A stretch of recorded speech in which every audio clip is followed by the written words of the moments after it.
டாஸ்மாக் பணியாளர்களின் பணி நிரந்தரம், காலமுறை ஊதியம், ஓய்வூதியம் ஆகிய கோரிக்கைகளுக்கு அரசு உடனடி தீர்வு காண வேண்டும் என்று முத்தரசன் வலியுறுத்தியுள்ளார்.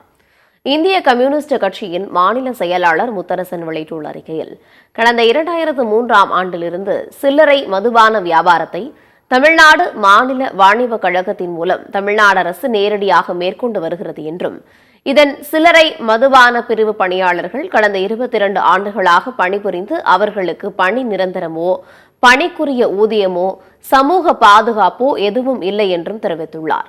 மிக குறைந்த தொகுப்பூதியத்தை அவர்களுக்கு வழங்கி வரும் அதே வேளையில் கடைகளில் நிர்வாக பராமரிப்பு செலவுகள் அனைத்தும் அவர்கள் தலைமீது சுமத்தப்படுகிறது என்றும், சமூக விரோதிகள் கடைகளை உடைத்து விற்பனை செய்வதை தொகையை திருடுவதும், பணத்திற்காக பணியாளர்களை கொலை செய்வதும் நடக்கிறது என்று குறிப்பிட்டுள்ளார். டாஸ்மாக் பணியாளர்களின் பணி நிரந்தரம், காலமுறை ஊதியம், ஓய்வூதியம் உள்ளிட்ட கோரிக்கைகளை மேலும் தள்ளி போடாமல் தமிழ்நாடு அரசு நேரடியாக தலையிட்டு பேசி தீர்வு காண வேண்டும் என்று வலியுறுத்துவதோடு, பணியாளர் போராட்டத்திற்கு சிபிஐ மாநில செயற்குழு முழு ஆதரவளிப்பதாகவும் முத்தரசன் தெரிவித்துள்ளார்.